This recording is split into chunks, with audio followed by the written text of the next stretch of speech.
That's okay. I can line it up later. That was no, that went fine. I clapped the same time you did. Bullshit. Was yours like a second? No, I clapped the same time as you.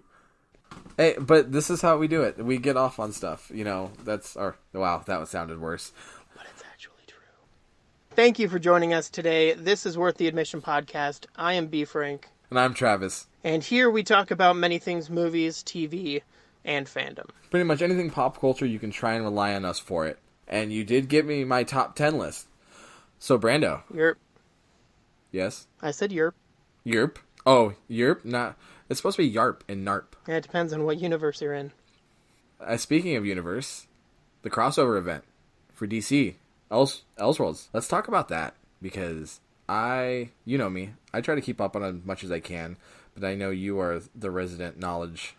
You're the expert here in DC, especially on TV. I know you are in love with those shows. Tell me about it. Tell me what you thought, because I know what I loved it from just a standpoint of it's everybody on screen at once, and you know me. I love when that happens. That's why I love the Avengers and things like that, just full cast. But I want to get your thoughts on this. Well, it's always fun getting the whole cast together because, one, it's just very difficult to film based on everybody's schedule. But two, last year's crossover event was 4 episodes. It's pretty much 2 hours and 40 minutes. And it was better than the Justice League. And so this season going in, especially being called Elseworlds and getting the main plot synopsis, I was really excited. And it definitely delivered in those first 2 episodes. I mean, it was hilarious. We got to see, spoilers, we got to see Barry do the salmon ladder, which was hilarious. And I just think if Oliver would have been able to hop up there and do it in flash speed, it would have been even better. The story itself was cool, but after getting to the last episode, the whole crossover was there to set up next year's crossover, which is, spoilers, going to be Crisis on Infinite Earths, which makes sense after seeing these episodes. What did you think of Batwoman? I think finally being able to see Gotham in that kind of setting, because with Arrow and Flash, it's a lot darker. I mean, they're still at a certain point they're teen superhero shows, but they definitely have a dark feel to them. And I was kind of cool for once to see Gotham, and I felt more of a comic book feel. Like, I know you have Gotham the TV show, but I thought it was always a police drama. You know what I mean? That's what I thought of it when I watched it. Not that it was bad, but to see Gotham in this light was really cool. Especially, spoiler, going to Arkham and what happens at Arkham, I thought was that was the highlight for me. I mean, there's a lot of cool throwbacks that I liked, especially in the first episode. Big Smallville fan, like yourself. To hear the theme song again, just for that brief second, was really awesome. And the scene that followed that whole Smallville transition was so soap opera dramatic. I was like, oh my god, this is a Smallville scene. It really brings me back. My roommate asked if it could be over already, but the whole time I was just in nostalgia mode, like, oh my god, they actually recreated a scene from Smallville. So I thought that was pretty funny. They just need to bring Kristen Kruk back. I needed Lana Lang back in my life. I did like how Lois called him Smallville. I did like the little things like that they kind of sprinkled. And of course, it being on the Kent farm is A+. Batwoman was really cool to see. After hearing that she was going to be in the episode or in episodes, I was really excited because I thought it was going to take place a majority of the time in Gotham. And we only got her for like 1 episode. And then at the end of the 3rd episode. So, I mean, they kind of used her as a teaser, which I'm okay with, but that was the first thing that they came out with about the Elseworlds crossover, was that she was going to play a part in it. So I was just really looking forward to seeing her more.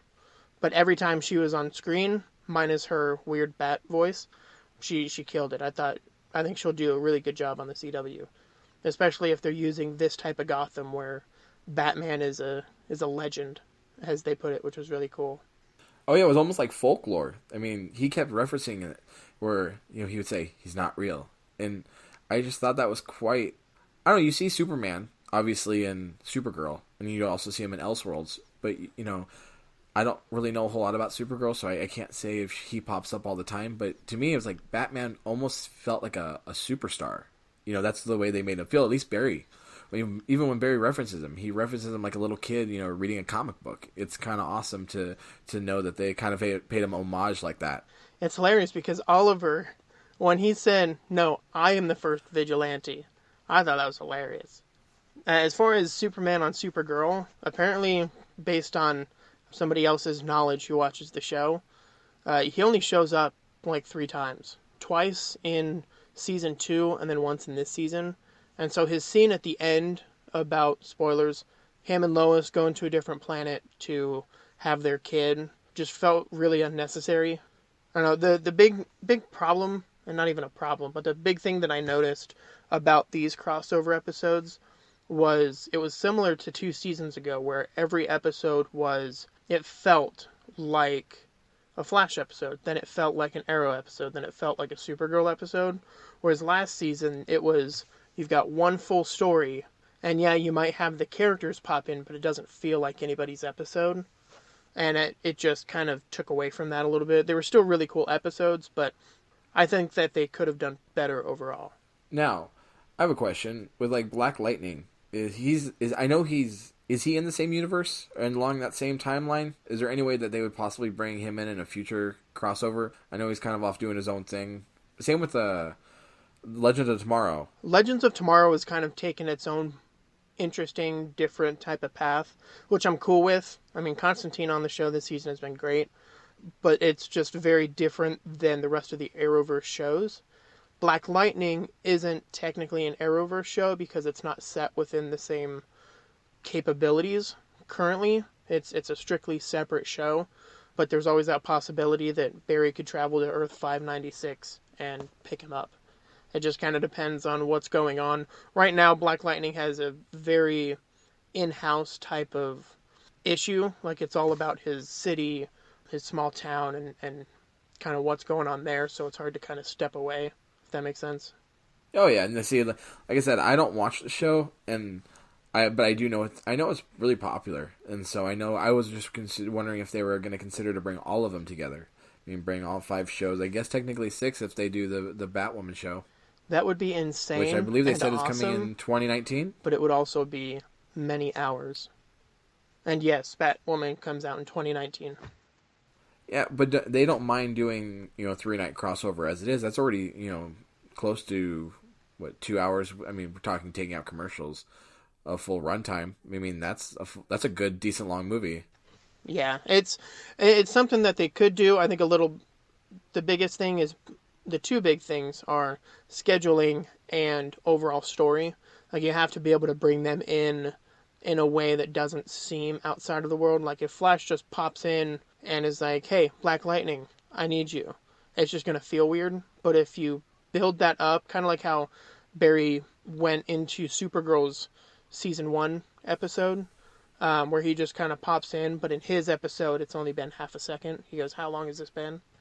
If they did it like that, it would be interesting, but they couldn't just throw them all together. No, yeah, I get it. I mean, I just think it'd be something cool. I enjoyed this year. I actually can't wait for Batwoman. I really think she did a good job.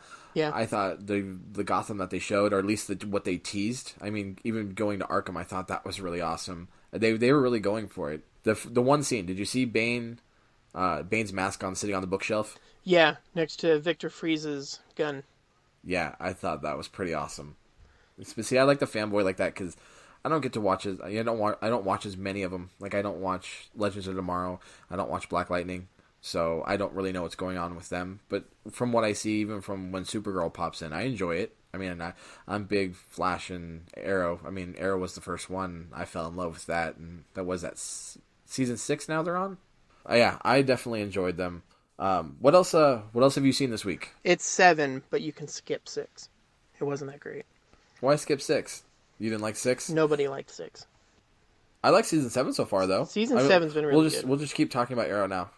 I enjoyed it. One last thing. Maybe you can I'll throw this to you real quick. What did you like more? Oliver as the Flash or Barry as Arrow? That's a tough one. Honestly, both of them had their... That's what I was meaning to ask you. Both of their roles in those 2 episodes relied heavily on the others. Like when Barry was talking to Oliver, and he goes, just tell Iris that you're her lightning rod. And Oliver just busts up laughing, which is exactly what I did. I'm like, it's such a cheesy thing to say. And then he turns around and delivers that line, and she's like, oh my god, Barry. That was hilarious. But honestly, Barry saying, "You have failed this city," just in the way that he did, that was great. I think Grant just killed it, but it was also hilarious watching Stephen Amell trying to figure out how to be the Flash. He fits every bit of that suit. I mean, which he looks uncomfortable. I think he said it was really tight. Yeah, it seemed really tight. I just laughed whenever he would run past a place. He would overshoot. You need to turn around. You overshot it by 15 blocks. That was pretty funny. What do you have going on in the news? Night Flyers, George R. R. Martin's sci-fi horror TV show on Sci-Fi, just finished its first season. It was broken up pretty interesting, kind of like how they did 12 Monkeys the last 2 years. They gave the first 5 episodes over 5 nights last week, and then the last 5 episodes over these last 5 nights, ending yesterday. Really interesting show, really slow, but really good, like very intriguing. Once you hit episode 3 or 4, it just kind of takes off and doesn't stop. David F. Sandberg, who's directing Shazam, he said that after the first of the year, we should be getting a new trailer for that. Amy Adams doesn't think she's going to play Lois Lane again in the DCEU. I think she just said that she kind of got that feeling. Is this because of Henry Cavill and him not wanting to go back to Superman, or the rumors of him quitting and then not quitting? I don't even know what's confirmed or not confirmed anymore. Nobody does. There was big news that Cable wasn't going to return, but then he posted this cryptic video on Instagram where he lifted the Superman action figure up, so nobody really knows. Same thing with Ben Affleck. But as far as Amy Adams, based on whatever conversation she had a couple days ago, she doesn't think that she's going to play it. I don't know if Lois has kind of been a secondary character in all the movies so far. So it kind of makes sense that she wouldn't want to, especially after coming off of Sharp Objects on HBO. It was a very different feel. I might have to throw that into the lineup soon. You know how it is. There's so many shows, so little time. It's a very heavy show, just a forewarning. I think I'm okay with that, but I would have to be able to sit down and not binge it, but probably watch all of them within a week or so. You know, maybe watch an episode a day for a little over a week. I would probably have to do that, because if not, then I end up getting lost in it. Because you pick it up and you jump in here or there. But I'm definitely have to look it up. Something that I thought was kind of a bummer and kind of cool, because they've been working on it for a while, but Metro 2033, which is a book and also an more popular adaptation of a game that came out. I think it was roughly, I think it was 2010 when it came out. It was on Xbox and PlayStation. Well, they've been trying to make a movie for a while, and they just said a lot of things didn't work out. According to the writer of the books, Dmitry, I'm going to butcher his last name, Glukhovsky. He was the writer of the books, and he said that a lot of things didn't work out, and he actually has the rights back to the franchise now. So it doesn't look like we're going to get it. I always thought it was an interesting take, but they were trying to set it. It's a basically post-apocalyptic nuclear fallout, and it has creatures in it. It's a very moving story. It's a really cool game. I remember playing it. I really enjoyed it. It's been a while, but they were trying to substitute Russia for the United States, and it just didn't have the same feel as like that nuclear fallout. I think that's what made the game really cool, and I haven't read the book, but I do know the game's really heavily... There's certain landmarks that you have to hit in Russia, and how it works and how their society's built really plays into it, versus being obviously in Washington, D.C., where the lives in Russia and the lives in the United States are completely different. So they just couldn't really make that same feel, and they were just trying to change it too much where it wasn't going to be part of the game anymore. It wasn't going to have that same feel like you get from at least most video game movies. You get that same feel. Even if it's not great, you go, oh, I kind of get this. I mean, they were trying to... I don't know. There was never really a set of stars that were attached to it because people would fall in and out. Same with the director. They just couldn't get anything to stick. But yeah, it's the same thing where you like it, but it could have been better, especially Assassin's Creed, which is such a big video game franchise. It's a lot bigger than Metro 2033. You know, I mean, they're working on putting a new game out, but, you know, with Assassin's Creed, it's a game that comes out almost every year, every other year. It's a very popular franchise. And that movie just... it was good, but I don't think it did it justice as well as I was hoping for. Did it a disservice. It was just... like, the only cool thing about the movie that I liked in comparison to the game was how they used the Animus and how the Animus bleeding effect took place. Like, instead of just being strapped into this non-moving computer, you were hooked up and you were actually fighting. You were actually throwing out the moves. And I thought that was a really cool representation of how the Animus could work. But other than that, I mean, Michael Fassbender did a good job, but the story just wasn't there. It's hard with a video game, though. It's hard to get a correct storyline down. That's why you don't see a lot of them work. That's why you make it a TV show. Well, even with that, it's tough. Because even with a TV show, you still have to get things right. And even if you have more time to explain it, doesn't mean you always go that route. And that's the problem with any adaptation, whether it be comic. I mean, comics are a little bit easier to, or even some novels are easier to adapt, be an adaptation because it depends on how much you use. They're a lot more descriptive than a video game. Video game's a lot more broad. You're not trying to recreate one certain scene. Like in some, a comic or a novel, there's always that one moment in whatever said topic it is or whatever said property. There's always going to be that moment. Video games, you don't have that. You just have characters and a basic plot. Go save the world, which is most of what, those movies are. It's too broad range, and then you can bleed into other movies and feeling like other movies. So it's really hard to do. I mean, even with the last Tomb Raider, I thought it was a cool action movie, but it didn't make me feel like I was seeing a video game come to life. I feel like you have to choose very carefully on stuff like that. I mean, Tomb Raider is an easy pick just because movies have been done, so you at least have something as far as an end of the spectrum you shouldn't go. And Tomb Raider, I thought, was a lot better representation than the Angelina Jolie ones. Granted, different time as well. But I also didn't really play the Tomb Raider games heavily. So, to me, it was a cool action flick. No, and I think that's what they want. That's what they try to market them as. Because they're not going to get a huge audience for, Tomb Raider. Because, I mean, it's still a popular franchise, but it's nowhere near as big as a lot of the other ones that are out right now. So, you have to govern it a certain way to where it's appealing to everybody. But then that's when you lose, aspects of it. I mean, look at the Resident Evil movies. They just went off in such a weird direction. They're not great films. I thought the first one was fun, being trapped down an umbrella. I thought that was pretty awesome. A lot of times it doesn't seem like it's done very well. And I hate to say this, there's a lot better franchises or video game adaptations that I thought were cooler, even though they weren't done as accurately. Like the Mortal Kombat movie from the 90s. Pretty awesome movie. I mean, to me, that felt like a really cool adaptation.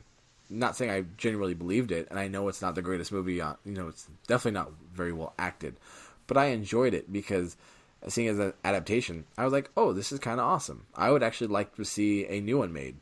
They do have a basic plot and storyline now. I couldn't tell you what they are, but I mean, you go to each, world and fight whoever's on there. I think that could be fun, but. Getting back, I guess, going all the way back to the topic, for them, it's another failed property. It's hard to get things greenlit and done. You're not always going to have such a well execution like a Deadpool movie, or to me, one of the best adaptations was Scott Pilgrim, versus the World. I absolutely love the anime books, and I also love the movie. Yeah, the movie was great. The game is good as well. I mean, the game's a lot of fun. Even for a side-scroller. Well, I mean, it was a game, but also it was a comic book, but they stayed so true to it. I just thought it was fun. Like, every little thing that you would get, whether it be noises in the background or whenever Aubrey Plaza would cuss and it would bleep itself. I thought that was hilarious. And I just thought there were so many cool little fun things. It made it for a fun watch. I know I'm not a huge Michael Cera fan, but I do enjoy that movie. So it's tough when you don't get to see things created. But at the same time, too, I'd rather play the video games. I know they've got a new one. I think it's called 2033 Exodus. I think it's supposed to come out next year. I would be down to play that, but I don't think I really needed to see a movie of it. So it doesn't hurt my feelings, but it is kind of cool. It is kind of a bummer when you don't get to see other properties get made, especially when something like that could have been a series kind of gets dead, gets shot dead in the water. Yeah. So you asked me for my top 10 movies of 2018. Why? I did. Now, do you want to do Spider-Man review first, or do you want to save your top 10 for the end? I'm going to let you choose. You get to steer the ship. Let's go ahead and talk Into the Spider-Verse. Okay, because I'm dying to hear this top 10.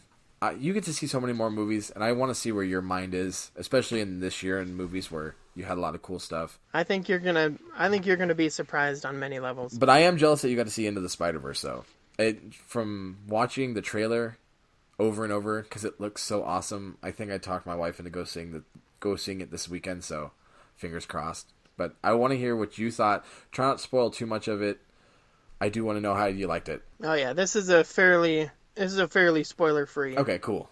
A lot of it is aesthetics and It's story, pretty. but without spoilers. So, I mean, the animation style took a minute to get used to, but it was basically like you were watching a live comic, which was really cool. The other Spider people, I won't say Spider-Men because there are various female Well, you can say Spider people, such as Gwen, yeah, I was going to say Stacy. That was fun. Yeah, I was going to say Gwen was in the trailer, so you can at least bring her up. Yes. Yeah, so the animation style differed from Spider-Person to Spider-Person, which is really cool because, again, as you saw in the trailer, you see Peter Porker. He was more so 2D drawn than three-dimensional, which is really cool. It was something that I noticed that I was like, that is very cool because they are from different universes, clearly, and to kind of show that in a subtle way was really cool. As far as a Spider-Man movie, this was the Spider-Man movie that fans wanted but never got. In the sense of this movie was made for Spider-Man fans and not just casual Marvel people or casual moviegoers. This is a movie that is specifically made for Spider-Man fans, which as a huge Spider-Man fan was really cool to see. I mean, don't get me wrong, Homecoming is still high up there, probably number one in live action. But this one was surprisingly good. Now, you see a lot of straight-to-DVD, animated superhero movies. Ones that are a little bit more of an adult. What makes this one so much different that it had to be in theaters? Obviously, I know it's good, and the reviews say it's good, and everybody I've talked to so far, like yourself, said they really enjoyed it. But why is this not one that just is going to pop up on my Netflix? Why is this one so much better that they had to put it in theaters? Well, for one, it's a Sony flick. So they're going to at least try and come out with it in theaters, especially since, based on this movie, it seems they could build a franchise from it, a separate than the MCU Spider-Man animated franchise. That was a mouthful. And so they want to see how well it does in theaters. I mean, overall, the budget was, I think, 30 to 50 million, which still is a lot, but it's still not a lot in the grand scheme of things, especially after making 800 million on Spider-Man Homecoming. So I think a lot of this is kind of a test. If it does well in theaters, then they know that they can build it. And this is a heck of a movie to start something from. Like, there's so much going on. They open up the entire multiverse in one movie. See, and that's what I like. I mean, that's one of the things that drew me to it is you got to see Miles Morales and then you got to see Peter Parker together. And for basic comic book fans, obviously you know how big Miles Morales is in the comic books now. But it's kind of cool to see him, especially with, did you see Peter Porker, who's voiced by John Mulaney. He's a funny stand-up comedian, and he seems to kill that every time. I would watch an entire Peter Porker movie. I've heard he kills it. I mean, I'm a big comedian fan, so I think he's quite funny. And as soon as I heard his voice, I knew who it was. And I'm not saying that was a perfect role, but casting him as Peter Porker, that's pretty strong. Well, and then you've got Nick Cage as Spider-Man Noir, which was an interesting choice. Like, it worked for the character, especially with how he was introduced. Like, every character gets their own introduction, which is cool, and they do it in a cool way. And so it made sense as to what world he came from, why he would sound like Nick Cage, and not crazy Nick Cage, but like sullen and downtrodden Nick Cage. Okay. I mean, it's Nick Cage, so I'm never disappointed. I'm just curious. I mean, you've got a whole spectrum. So the cinematography, if you can call it that, was really cool. When viewing it, it viewed as if it was shot with a camera. And I don't know how they animate something like this, if it's all just on the computer or if they have some type of motion capture. But regardless, the cinematography was really cool with the fight scenes, with even some of the just regular, speaking scenes, non-action scenes. It was really cool. The action scenes, when the camera moves fast, makes things a little bit blurry. But I think some of that too was just getting used to the animation style because it didn't seem to come up after the first 10 or 15 minutes. Kingpin looks very different. He is kind of larger than life. Like, he's a big dude in the comics and even in the Daredevil live action. He's always been a big dude. But here he was like seemed like he was 10 feet tall, 10 feet wide, and his shoulders were the broadest shoulders I've ever seen, which worked for the animation style. Yeah, so it felt like a comic book. Yeah, but also felt a little bit off because I haven't seen that Kingpin ever, like that style. With kind of how he looked, how the animation looked, it was cool because some of even the smallest things, like the plunks, you were talking about Scott Pilgrim live action, how when he's hitting his head against the light post, it shows like the boink, boink. Yep. There was a little bit of that, not so much in the overuse of like thought bubbles or anything like that, but when he's knocking on the door, you can see like little black streaks showing the sound is hitting, which is really cool. It was just something small that I noticed. Now, is this movie, can you go and see it and be a kid and just enjoy it as much as being an adult and seeing it? Absolutely. You want to make it for everybody. So does it feel like a kid's movie that a kid would just enjoy if he didn't know anything about Spider-Man versus someone who's versed in the comics and stays up on everything current? Yeah, so how they show and do the intros of the characters explains how they became Spider-Man in like a quick 1 or 2 sentence. And so it's cool because not a whole lot of people are going to know who Miles Morales is in the Spider-Verse. And so to get the different intros like that was really cool because you got backstory, but you didn't get an overuse of, oh, Uncle Ben. You don't get 20 minutes of Uncle Ben dying and tell you that with great power comes great responsibility. Although there was a good joke about that. No, okay, that's what I like to hear. That's what I'm liking to hear with a movie like this. Because I've been intrigued on it. I know when it was announced, people weren't sure about it because it was going to be animated. A lot of people were looking forward to another, live action Spider-Man film. But we've, after making that deal with Marvel, now treat us to an animated, and it seems like it's delivered so far. I don't know how it's going to do. I know it's opening weekend, so I'm not sure how big the numbers are going to be. But I know I want to see it, and I'm an adult, and to me it just looked really cool. The trailer really sold me on how deep they're willing to go, and it felt like a big movie for a cartoon. A lot of cartoons just have a basic premise. I know obviously this is a superhero flick, but most time when you see something animated, it comes across a different way. This really wanted you to be in depth in it and really just want to sit there, and I guess for people who are comic book fans want to freak out about it, and kids who want to go see it are going to be in shock and awe about how everything looks on the screen. Especially, you said, all the different styles of animation that are in it, and obviously all the different styles of Spider-Mans and Spider-Women girls out there. I don't know, that's something different to me. I'm really hope they do something further past this. Well, based on the after credit scene, spoiler, there is an after credit scene, so stay after. I will. Because it's worth it. It's small, it's funny, and it kind of opens up for more, but doesn't at the same time. Like, they could go either way.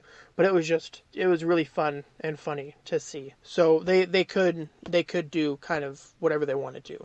So if they want to do a sequel, or they have that freedom, and I think this movie will do well, just because of the time that it's coming out. I mean, kids are just getting out of school for holiday break. And especially Spider-Man, we're not getting a live-action Spider-Man until next year.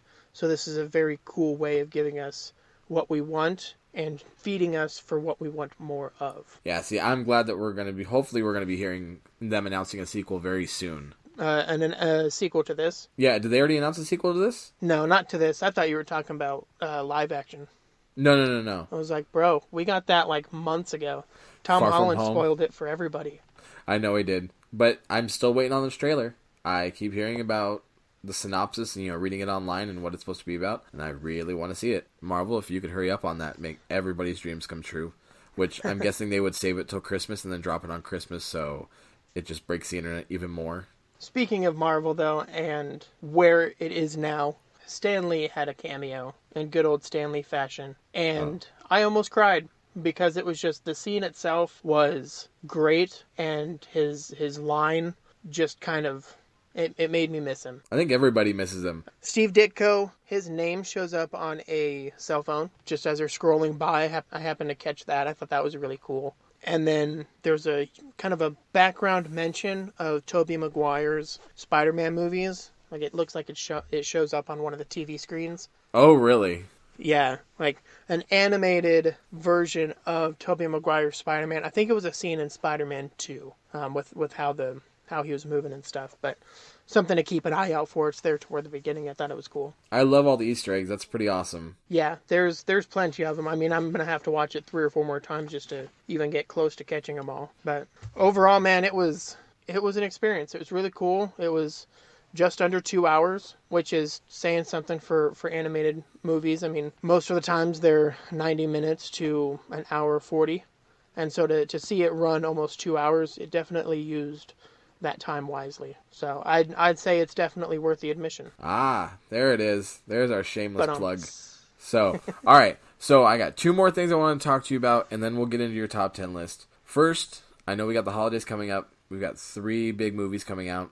I want to know, rank them, which ones you want to see between Bumblebee, Aquaman, and the Mary Poppins. Well, going 3, 2, 1, I'd probably have to go Mary Poppins for number 3. Nothing against Mary Poppins, the character, or Emily Blunt, who's playing her.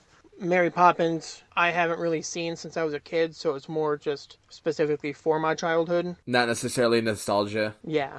Bumblebee'd probably be 2, because, I mean, I remember going to see July 4th weekend, the very first Transformers movie, and it was really cool. I've seen all the other ones, but I've kind of waited for them to come out digitally. I might go see this one in theaters just because it's been getting a lot of positive reviews. Yeah, I was about to say that. It's a new director, which is different. And then Aquaman. Aquaman, for me, is the number 1 mainly because it's going to show us the future of the DC Extended Universe. If this does really well, I mean, we've already got Shazam and Wonder Woman 1984 on the way. But if this doesn't do well, then DC kind of has to think about their whole plan. Based on what it's been doing overseas, though, it opened last week overseas, it's been doing well, and the reviews have been really good. So I've got high hopes. And it's 2 hours and 23 minutes, which is something that DC finally took their head out for, because Justice League was just under 2 hours, and they thought that the long run time was their issue. And it was not their issue. It was not their only issue, in the least. So I'm excited to see that they kind of pulled out from that and have given James Wan the freedom to explore that and use that time as wisely as he wants. He's a very good action director, so I don't see him having a problem with, a big movie like Aquaman. He's also been tasked with directing the Stephen King adaptation of the Tommyknockers, which I'm really excited for. That comes out next year, the year after, I think. He got assigned to that, or I guess he got the job for that. So I'm really excited to see what he does with it. I might have to look more into that, because I didn't know about that. There's a 3-hour movie that was, it was kind of a mini-series about in 1993. You can watch that if you want, and then when you watch the new one, you can appreciate it more. I might have to. Throw that in as well. It's a good movie. It's just dated. No, I mean, I'm looking forward to seeing Aquaman. You know me and how I feel about DC movies. I won't see them in the theaters. I mean, I think the last one I did see the only one I've seen is Wonder Woman in theaters. Everything else I've seen as it's come out on digital. But I think what we're going to go see is definitely Mary Poppins. I've been reading up a lot on that. And not only that, I watched a 2020 special. Yes, I'm that old to watch 2020 specials sometimes. But they had a really interesting on how they made. At least you don't. As long as you don't go the 60 minutes route. No, I don't eat my dinner at 4 p.m. and then watch 60 minutes at 5. I'm not quite there yet. But with just watching the special, it's really cool to see how they tap back to original creators and illustrating now in a movie like this. Even with the budgets they have, when they can do digital animation. They're not doing that. They're still writing in. I want to hear more about Lin-Manuel Miranda's songs and what he brought to the film, because obviously he did Moana and he's known for Hamilton, but this is a really big test. I mean, this is a lot of responsibility. Moana was kind of its own thing, but it was still animated. This is a legacy. This movie's been around for 50 years, and it's lost its little bit of its muster over the years. It doesn't seem like it was one of those... It was classic, but it was never really brought up that way, and it's kind of cool to see it get second legs, and especially a sequel.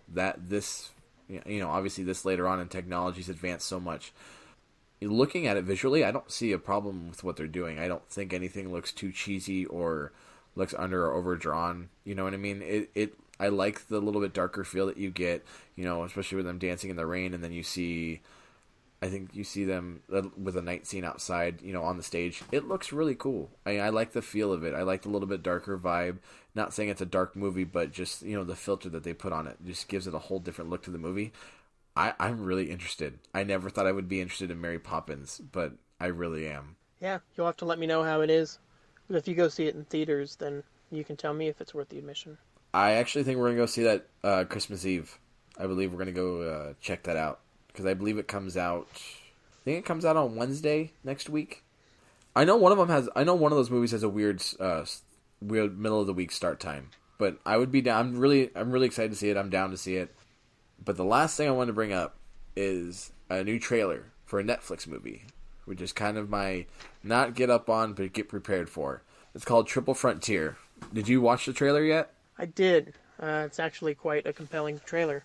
Yeah, it's got a lot of stars. They're not all A-list, but they're all really good. You got Charlie Hunnam, Ben Affleck, Oscar Isaac. I mean, it's got a lot of people. Who else is in it? I forget. What's the last guy's name? Garrett Hedlund, most known for Tron Legacy. Yes, there it is. And then I can't remember his name. The fifth guy, he was in Game of Thrones. He got his head smashed. Spoiler alert. That would be a lot of people. So, or just death in general with Game of Thrones. It's kind of hard to follow all those along. That's true. Not really a spoiler when pretty much everybody's dead. Nowadays it is. I'm still waiting on that last season I'm excited for. But getting back to this, I thought this was interesting. To me, this is a bigger budget action movie. I mean, it really has that feel. Yeah, it feels higher quality. I don't know if that... I mean, you can tell that it's being taken just a little bit more seriously. It's a story that is going to be very hard-hitting, both on a United States front as far as patriotism, but also as just a kind of a heist movie type of story. And so I think it's going to be an interesting watch. I was actually surprised that it was Netflix. I didn't notice it at first. And so it'll be interesting. It'll be nice to kind of be able to sit in on my couch and watch it instead of having to go to the movie theater. But it does look really good. This is the first movie I felt this way where I go, wow, I actually don't have to go to the theater to see this. I mean, because there's those movies that sometimes you go, I'll wait till that hits, streaming, or I can pick it up on digital. This is nice that it's you know when it's coming. I believe it said March. There's no official release date yet, but I mean, this feels different quality. This seems like they're trying to step up their game. Because I find it. I always joke around with my wife. I call it the Hallmark of our generation. I know Hallmark's still around, but with these cheesy holiday flicks that are on there, which I see quite a few of them, unfortunately, there's not a lot of great execution on some of these movies. Bright, I think, is the most well-known other big action movie that I could think of on Netflix. I know there's a ton of them, but with as many stars or a major star like Will Smith, like in Bright, I think this is a big step forward, because I think they liked what Bright did, and I think this is where this came from. This is why it's coming almost 2 years after Bright. It'll be interesting to see how well it does. I mean, the tough part about Netflix is they don't release any of their numbers, so we won't be able to really see how popular it is outside of like IMDb or Rotten Tomatoes. Yeah, it's basically just if critics liked it or hated it. I know it sucks when you don't know how many people actually stream things, but I kind of don't mind that, because a lot of things I watch usually end up getting picked up. I mean, and you usually can get the general consensus from everybody when they like something or they dislike something. I mean, if people really like a show that sticks around, it sticks around. Like Orange is the New Black, really big show, and a lot of people engage with it. And that's why you always hear it seems to be a good show. It also gets nominated for awards as well too, which doesn't hurt.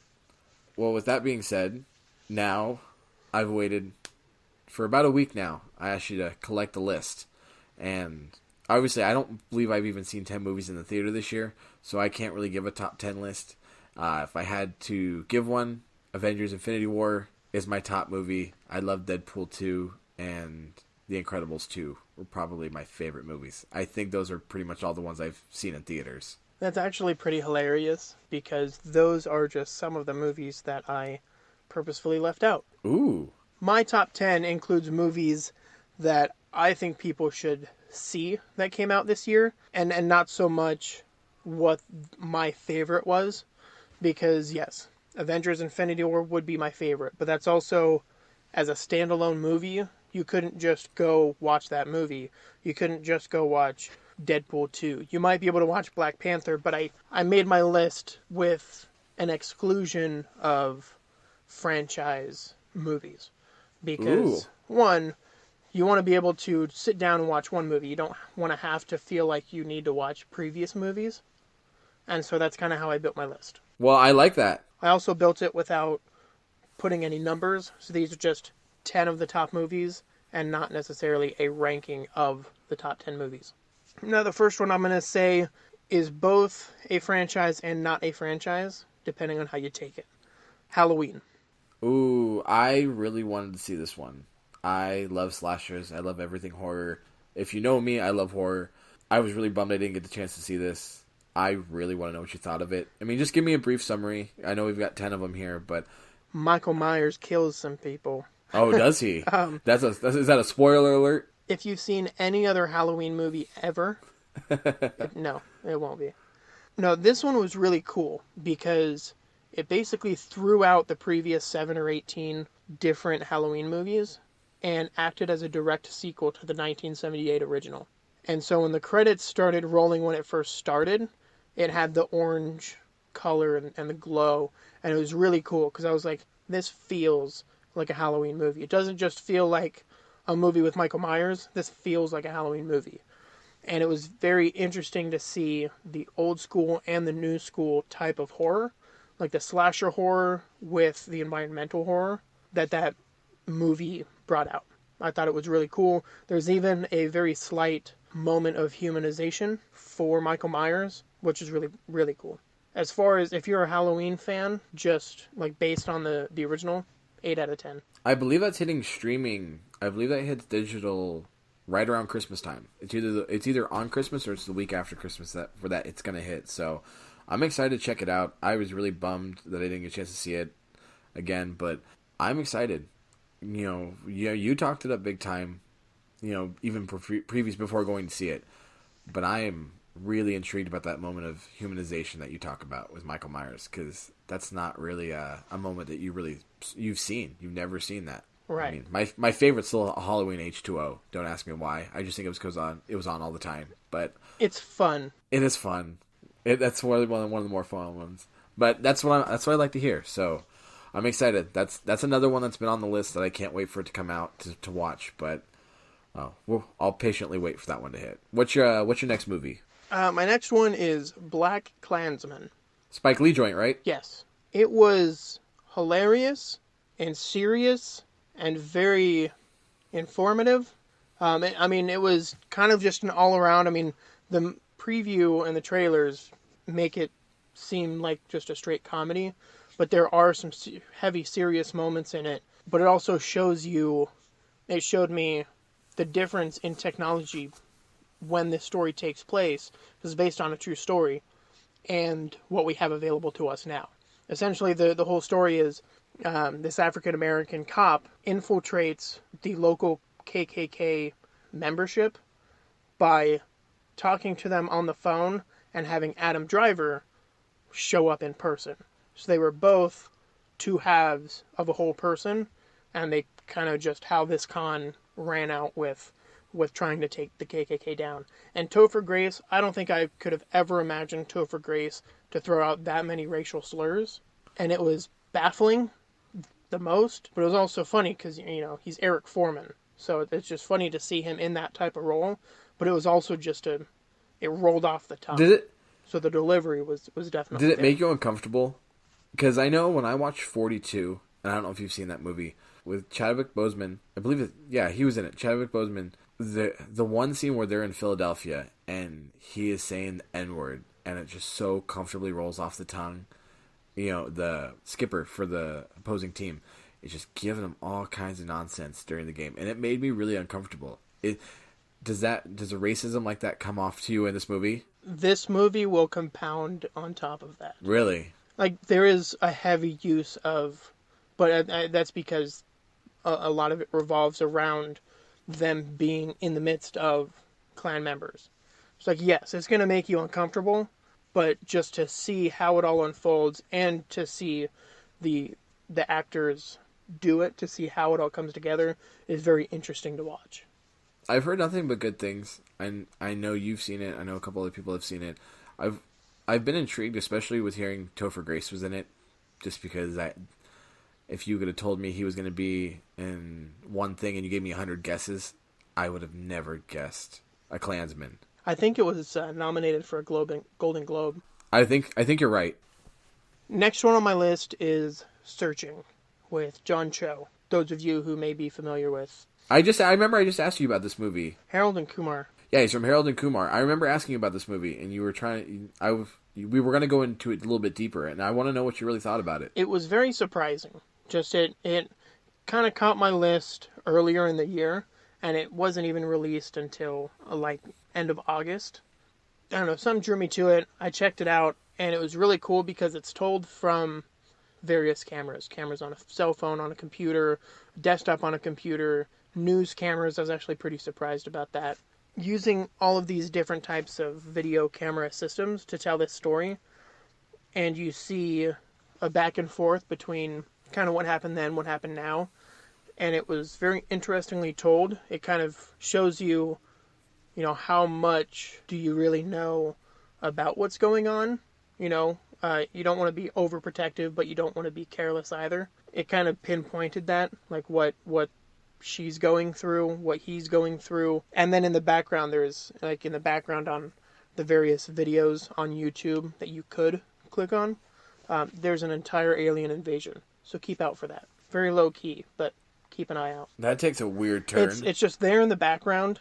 Like, it's not something, I didn't even notice it the first time going through. I actually read an article about it, but it's something that is there. The directors said they needed something to fill the space, and then it just kind of turned into a running joke, and then a full-out invasion. But again, not something that is prevalent to the story, just there in the background that's fun to keep an eye out for. That sounds awesome. Now I want to see it even more.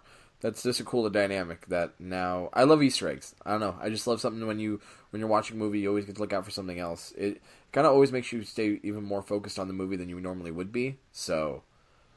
Have you seen First Man with Ryan Gosling? No, I have not. That is the next one on my list, and that is definitely one you should check out. Remind me of it. I remember hearing it. Once you start talking about it, I'll probably click in for me. It's the story of Neil Armstrong and landing on the moon. Oh, yeah. Okay. All right, I remember now. Go ahead. 2 hours, 20 minutes. Doesn't feel like it. Feels like it goes by pretty quick. It's a very heavy story. It shows you a realistic point of view of what it took to get to the moon. I think Gosling portrays Armstrong really well because he kind of keeps quiet, keeps to himself. Anytime he speaks, it's with purpose, kind of like how he is in real life. I think Buzz Aldrin said that that's a really good portrayal of him as well. It was really cool. The music was amazing. The whole last 30, 40 minutes, the score just took over my mind.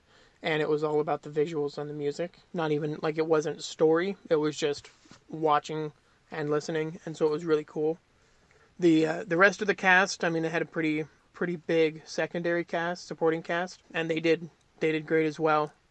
A lot of people didn't really like that you didn't see Neil plant the flag on the moon. But I think that's one of those things, if it can be recreated in Hollywood... Maybe the other one was, maybe that's one argument for people who don't believe that the moon landing was real. Oh, conspiracy theory. Okay, yeah, I get it. It could also be from a respect standpoint that, no, the only person that planted the flag was Neil Armstrong. Regardless of who Ryan Gosling is portraying, he is not Neil Armstrong. It could have gone both ways. Yeah, absolutely. He's not an American hero. It was a choice that I didn't mind. I was there for the story. I wasn't there to see him plant a flag. Yeah, no, that makes sense. You're not looking for that one singular moment. Yeah, I remember hearing about this. I love space movies. I love history movies as well, too. How does Ryan Gosling really do in it, though? Because he's been hit or miss. He's been hot lately with what he's been in. Does this keep it going? Do you think this... He kills it. He kills it? He kills it. It's not a movie... some of his movies are about him being a pretty boy or being the smartass. No, he takes on Neil Armstrong very seriously, and you can tell that through the whole movie. Is that out? Is it out on streaming now? Not yet. Should probably be coming out soon. It came out in theaters mid-October, so it should be hitting probably around Christmas.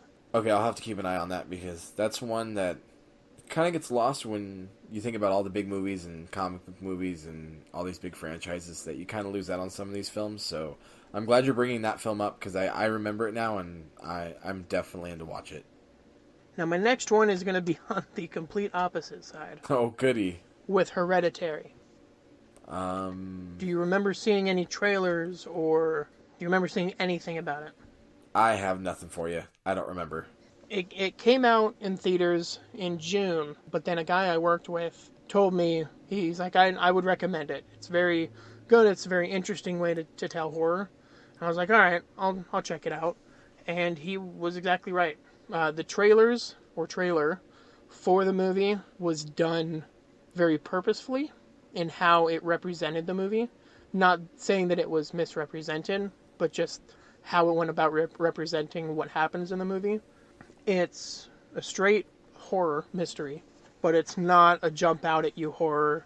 It's not a slasher horror. It's an environmental horror. So it's just jump scares and... There might be one jump scare, but it's not a cheap jump scare. It's all about creating an environment of horror. You're building the fear in your head. Yeah. Like the situations themselves are tense enough to make you scared for what's going to happen next. Kind of like I don't know if you saw the Netflix show, The Haunting of House Hill. That was done in a very similar manner where it was the environment of horror, but it wasn't the jump out at you, look at me, you should be scared type of horror. And it was really interesting to see because the ending is just kind of bonkers in a good way. But I that was one I watched, I think again, 2 or 3 weeks later, I watched it again because it was that good. That's really, for nowadays, for a horror or suspense movie to get people for a second go around that's big because a lot of those now you see it and you go, oh, that was okay, or I'm not a big jump scare fan. I love that environmental. I love to build that horror up in your head. You know what I mean? Just the fear. When a movie pays off where you want to watch it again, that's a good film. At least a good horror film. And especially as someone who enjoys watching horror, it's hard to get scared anymore. And so this one was one that was like, oh, wow, this is actually a scary moment. I am feeling what they are feeling. Well, I'm definitely going to keep that on the list. I think everything that you've said so far, I'm actually generally interested in hearing, wanting to see, because I didn't know about that last film, and I'm in. That's how I love horror films like you do. So hearing something like that, and that you liked it and enjoyed it multiple times, I definitely want to see it. Is that out on streaming? Can I get that? Can I watch that tonight? You should be able to. I don't know where, but I'm sure you can somewhere. Gotcha. All right, so what's next? What are we? Are we through 4 or 5 now? We're halfway. All right. We got 5 left. Next up is A Quiet Place. This is a movie by John Krasinski, starring John Krasinski, written by John Krasinski, and he kills all 3. No pun intended. It's a movie that, now that it's out of theaters, is probably the best, because I went to go see it in theaters, and it's basically a silent film. There's no music. They sign everything. It's a whole story about how sound attracts the monsters. And so it was basically a silent film, and it was really interesting. But during the theater performance, there were 2 people whispering, and I'm one of those people that would just shut that down because I also paid for this movie. You are not going to interrupt my movie. And it was just that type of environment where I had to take drinks from my soda at the right moment so that it didn't sound like I was taking a drink. It was quiet throughout. So being able to watch that at home now is going to be a lot nicer because you don't necessarily have those distractions or other things. And you have the freedom to back up if you miss something. That's too stressful for me. I don't know if I could sit in a movie theater and be quiet. I mean, not like talking, but just making general noise with adjusting your seat or taking a drink or biting into some It was an popcorn. interesting experience. That's tough. I've heard nothing but good things. I really wanted to see it. I know it's out on streaming now, and I probably should have seen it already. But this was an interesting one for me, especially the quiet. I think I might actually be able to watch this when my kid's sleeping because it's a silent film. I can just keep it on low. And it's hard to do that when you have a kid sleeping in the same room. You know what I mean? Like, there's those tough parts. I like a suspenseful movie that I can actually watch, and Yeah. it doesn't make a whole lot of noise. This was a good year for suspense. I think they're starting to figure it out. What else? What was that other one with Anna Kendrick and... Oh, Blake Lively? Yes, that's the one. I forget the name of it. A Simple Favor? Yeah. Yeah, there we go. Yeah, that looks really good as well. I don't think it's out on streaming yet. No, it actually comes out, I believe Christmas. Or it's about to come out. I know I've been trying to tracking it when it's going to come out because I was really interested in that. But I'm just saying from a thriller standpoint or a suspense movie, it's nice to see that they're having a strong year. You know, I don't know if they're all original ideas, but just the execution and what the response that you're getting from critics and them doing well at the box office. It's such a tricky genre to tackle because you either do it really well or you do it really bad, and that has a lot to do with not just execution of the movie, but your source material. If you're trying to copy something that's being adapted, you have to be accurate with it. You have those troubles also with making it a suspenseful movie. And then these original ideas, you don't want to make it too complicated where you lose, said audience, but you want to make it, mysterious enough that it keeps you hooked on the edge of your seat. And that's what makes it so difficult, is that line between the edge of your seat, which A Quiet Place seems to do, A Simple Favor seems to do. Same thing with, I guess you can consider it last year, Get Out was one of those movies as well, too, where you didn't know where it was going. And to me, I love when you just get a chance to watch it unfold. You don't know what's going to happen. I kind of take that guessing aspect out of it, of what it might be. And I know A Quiet Place is a little bit more of a, there's a horror aspect to it as well as a thriller. But, still the general premise, I think it boils down to of, that edge of your seat feel versus, what the story's about, what the execution of both does. In one sentence, A Quiet Place is about a family trying to stay together. And so to be able to utilize that in a way that makes us wonder how it's going to unfold, what's going to happen, you do have to be very particular about it because, yeah, it could either be really good or very, very poor. Well, I'm definitely excited about that one. That one's been on the list. I remember you raving about it when it first came out. You thought it was really good. And I still wish I could have seen it till then. You know how it goes. I don't get out much to go see movies, but this is one where I'm glad it's now in the home and I can watch it that way. Which, funny enough, the next one I know you've seen is Game Night. Yes, I have seen it. I thought that was really good. I thought it was funny.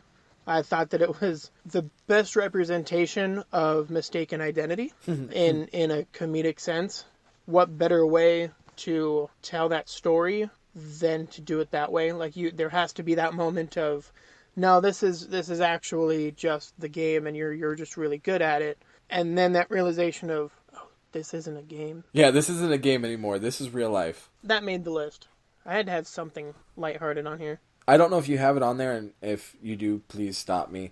But Tag, I also thought was a really good movie. I did get a chance to see that this year, and it's a good comedy. I thought it was hilarious, but it gave me everything. I would no spoilers or anything, because I know it's still a new movie, but it takes you on a high and being funny to a serious low, and you don't know how to feel at certain aspects of the movie. But I got so wrapped up in, you wanted to have friends to play tag with now after this. Just seeing how they do it, right? And how Jeremy Renner's character is he's so funny by being who he is and being untaggable, and that kind of whole plot through the entire movie. I thought that was so funny, and especially being married, the taking it too far aspect, when is enough, and how bad they were or how bad they got to.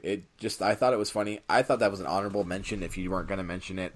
I thought it was a good movie. I thought it was really funny, and that's one of the ones where I wouldn't mind seeing that one again. I really enjoyed it too. I think I've watched that 2 or 3 times, but I didn't put it on the list because it is one of those movies that I feel was really popular, whereas some of these others might just kind of get the underhand automatically. Like, I feel if you're not part of a franchise, you're automatically underhanded in that department. Well, it's so much harder to gain an audience nowadays, and with original ideas, though they're funny, and that had a great cast in it, but it's still so hard to get legs. I mean, you don't see comedies break out as much as they used to. I think the last one I really remember that broke out such a big hit was The Hangover. I mean, maybe that's because we live in Las Vegas and we could relate, and at least seeing where those places were.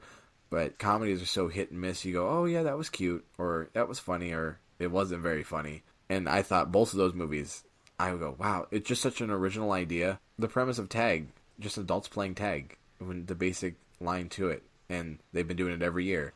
I thought that was charming. And then with Game Night, the funny comes from not knowing when enough was enough, or when did it get too real? When did it not be a game anymore? I thought that was hilarious. And same thing when I thought it had a strong cast.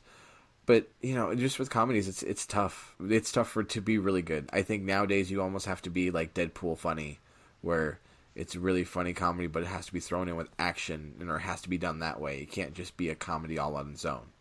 All right, what's your next film? Bad Times at the El Royale. Ooh, I wanted to see this. This was kind of one that flew under the radar. Stars Chris Hemsworth, comes in at a point in the story. Jeff Bridges. It's got quite the cast, honestly. And the story reminds me of that movie Identity with John Cusack. Yeah, okay. Where you kind of get the unfolding of people's stories. You kind of go back and see the beginning and how they got here. It was a very surprising movie. It was very serious and very funny at times, but it was also just kind of, I don't know, the biggest thing is it surprised me.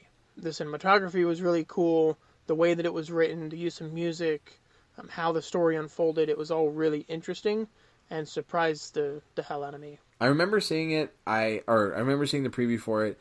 It like you said, it fell underneath the radar. Is it out on streaming yet? I think it's just about to come out. It'll probably be out in a month or two, because it came out I think last month. I thought I remember seeing it on iTunes as a pre-order. Like they had a release date for it. I just don't remember. I thought it was a couple weeks out. I thought it was almost a month. I thought it was into early January that it was supposed to be coming out. But that one looked really interesting to me.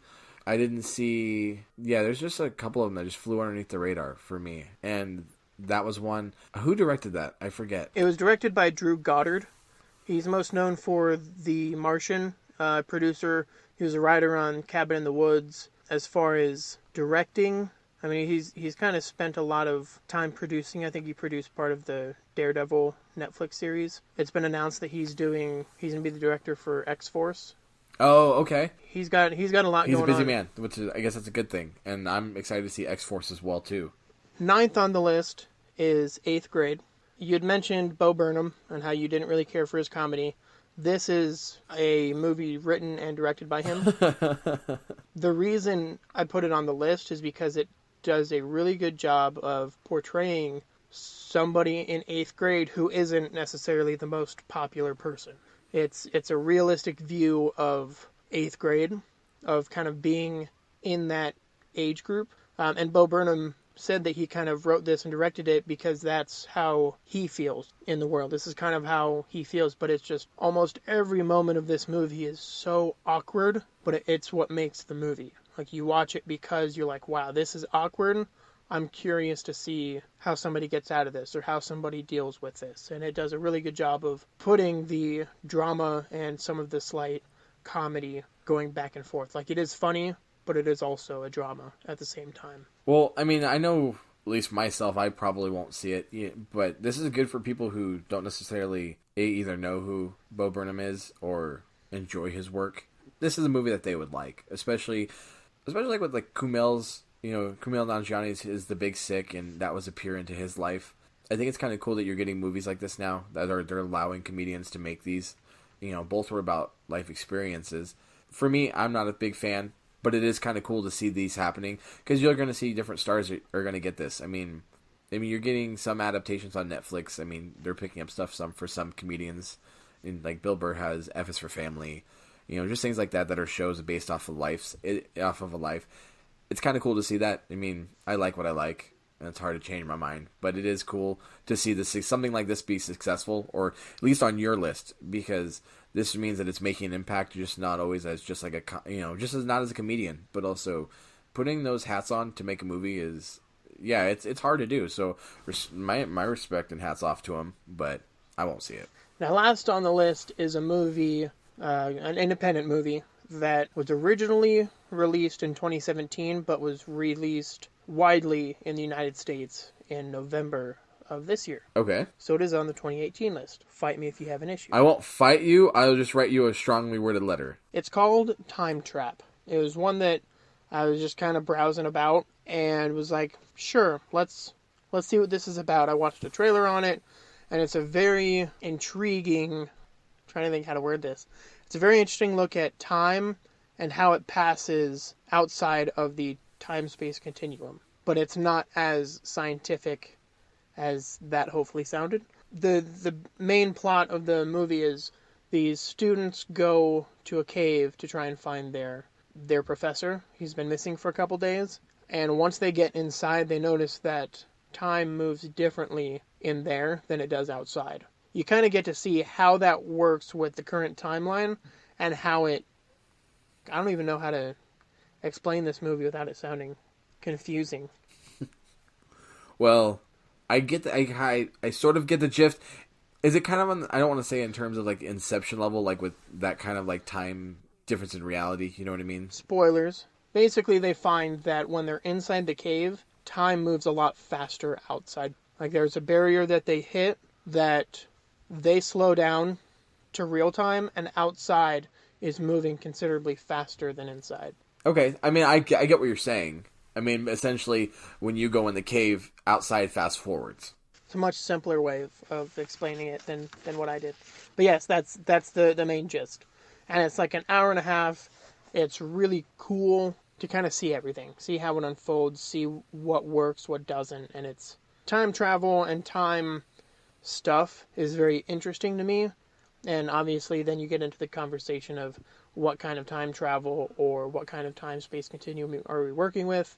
That is something for a later date. DeLorean, flux capacitor, Back to the Future. It's an interesting look at time. Is that what we're talking about? It sounds interesting. I think it's one of those movies, I hopefully more people can agree with me here, is it's one of those things that you just kind of have to watch to get.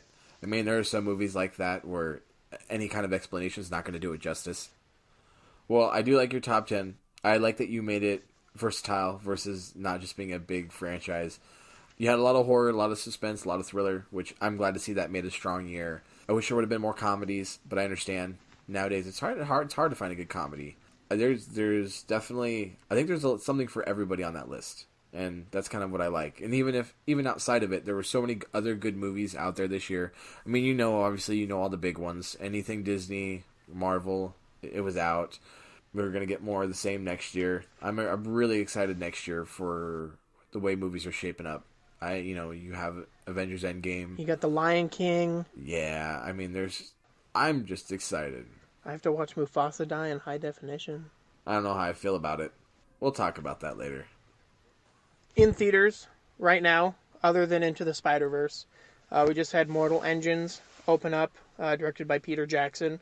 Got The Mule, directed and starred by Clint Eastwood, and The Favorite, starring Emma Stone. I really like Clint Eastwood.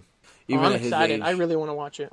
It just intrigues me. He looks old as hell. This man's a legend. Not only a legend. Yeah, it's not even at his age, though.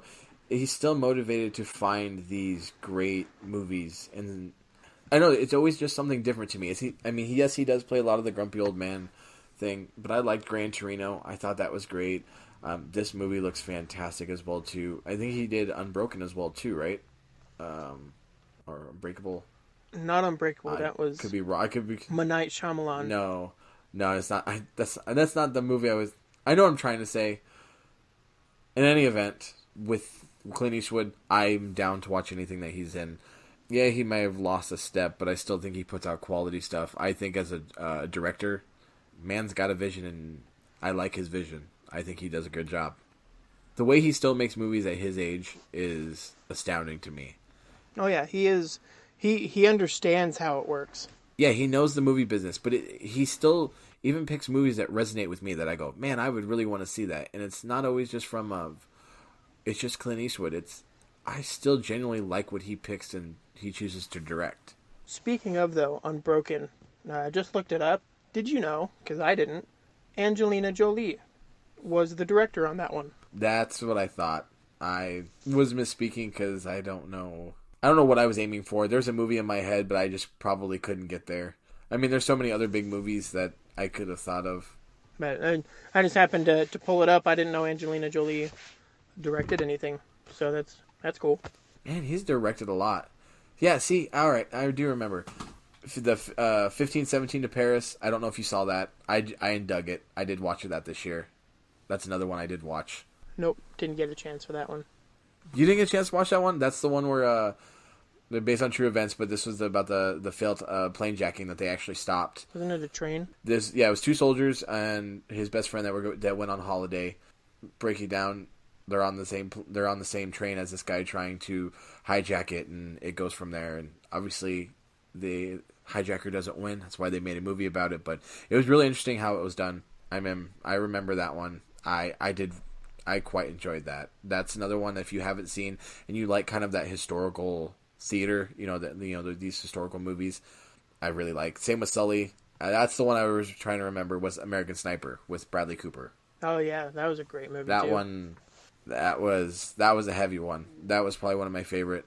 He's hit or miss on some of these that I don't remember. I vaguely remember seeing, like J. Edgar. I did see it. I vaguely remember it. Same with Invictus. I do remember seeing it. I just couldn't remember it. It's been so long. That one came out in 2009, so it's probably been about 10 years since I've seen it. I try to remember all of them that I've seen. It's hard to do, unlike yourself, who's the genius and resident guru of all our movies here. There's actually an app for that. You hear that all the time. There's actually an app for that. I've got an app for my TV shows and for my movies. And as of right now, I have watched in my lifetime, only counting single viewings, 2,089 movies. Oh. Like there are apps for that now. What app do you use? I don't even know that. I don't have an app that counts my views. For movies, it's called Cinetrak, Cinetrak, and then for TV shows, I use TV Time. That app was recommended to me and is perhaps one of the best apps ever for TV show viewers, especially on a weekly basis, because it will show me week by week everything that I need to watch, and then there's even discussion board posts on it. Like, it's basically my Facebook, because I don't use Facebook. And so being able to talk to people who have for sure absolutely seen that episode and are watching that show, it's a really cool experience. So I would recommend to download that, because I've also got almost 8 months, again, single viewing, 8 months worth of TV show watching down. Almost 10,000 hours. I'm almost a master at watching it. Yeah, I don't know where you find the time during the day to do this. Do you sleep? Probably not.